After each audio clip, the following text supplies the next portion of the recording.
बिहारी युवक पांडव हत्या मामले में अब लगातार पीड़ित परिवार से मिलने के लिए राजनीतिक दल के अलग अलग नेता आ रहे हैं और लगातार परिवार को आश्वस्त भी कर रहे हैं हर पल मदद के लिए।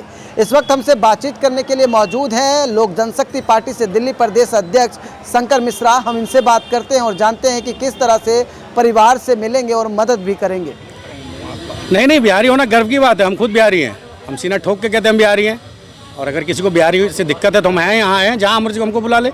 हम बिहारी, हम कहते हैं ना सीना ठोक के। मेरे नेता का vision Bihar first, Bihari first. Bihar में हमारे नेता का विजन ही, और पूरे देश में जहाँ भी किसी भी कमजोर वर्ग पे अत्याचार होता है, लोक जनशक्ति पार्टी रामविलास सबसे पहले खड़ी होती है। और ये हमारे परिवार का बच्चा खोया है। बिहारी पूछ के अगर मारा गया है तो मैं सीना ठोक के कहता हूँ मैं बिहारी हूँ, और हमारे साथ हर व्यक्ति बिहारी है। और जिसको जहाँ बुलाना बुला ले, हम लोग आने को तैयार है। लेकिन जो कायराना हरकत किया गया है एक पुलिस अधिकारी द्वारा, जो रक्षक अगर वो भक्षक बना है तो ये कतई बर्दाश्त नहीं किया जाएगा। उसके खिलाफ जो कड़ी से कड़ी, सख्त से सख्त कानून कार्रवाई होगी।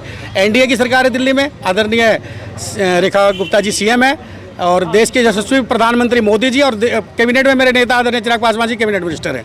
तो इंसाफ होगा। हम लोग सरकार से मांग करते हैं, हम लोग मुख्यमंत्री साहिबा से मांग करते हैं कि इस पर कड़ी कार्रवाई करते हुए परिवार को 1 करोड़ का मुआवजा और उनके घर से एक आदमी को नौकरी दिया जाए, क्योंकि कमाने वाला व्यक्ति अकेला था उस घर में। इनके माँ और एक छोटा भाई वो दोनों बीमार है, इसलिए इनको 1 करोड़ का मुआवजा और एक आदमी को इनके घर से नौकरी मिले।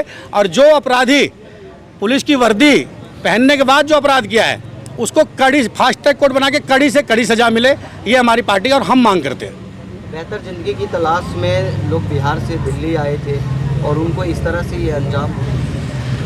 बिहार के लोग, पूर्वांचल के लोग, ये तो देश की जो प्रगति है उसकी एक रीढ़ की हड्डी है।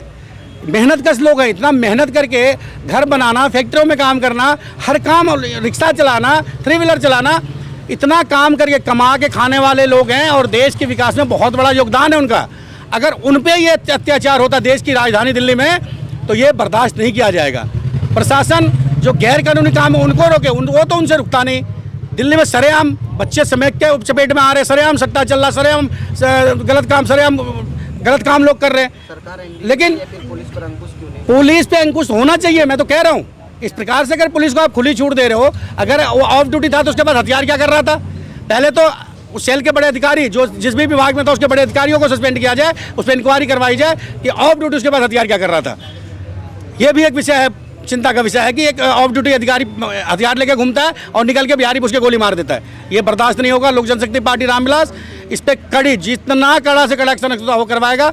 हम इनका बेटा वापस नहीं कर सकते, लेकिन इनके न्याय में जितनी भी जरूरी होगी, जब भी जरूरी होगी, लोक जनशक्ति पार्टी रामविलास, मैं और मेरे नेता आदरणीय चिराग पासवान जी खड़े मिलेंगे। पीड़ित परिवार को न्याय कैसे दिलाएंगे? कड़ी से कड़ी सजा। मैं कह तो रहा हूँ, पीड़ित परिवार के साथ मेरी पूरी पार्टी खड़ी है, मेरे पूरे पार्टी के कार्यकर्ता खड़े, मेरे नेता आदरणीय चिराग पासवान जी खड़े हैं। और इनके परिवार को न्याय जब मिलेगा कि उसको सजा मिले। इनके परिवार को 1 करोड़ का कम से कम, बेटा नहीं वापस मिल सकता पैसों से, लेकिन घर चलाने के लिए, क्योंकि घर में कोई कमाने वाला नहीं है, 1 करोड़ का मुआवजा और इनके घर में एक व्यक्ति को सरकारी नौकरी मिले और उस अपराधी को कड़ी से कड़ी सजा मिले, यही न्याय होगा। तो सुना आपने, साफ तौर पर दिल्ली प्रदेश अध्यक्ष का ये कहना है कि बिहारी होना कोई गुनाह नहीं है, और बिहारी है तो गर्व कीजिए कि हम बिहारी हैं और हम बिहार से आते हैं। अब देखना होगा कि आखिरकार पीड़ित परिवार की मदद कैसे मिलेगी और कब मिलेगी। वीडियो जर्नलिस्ट मनीष के साथ उदय हिंदुस्तानी, पंजाब केसरी, दिल्ली।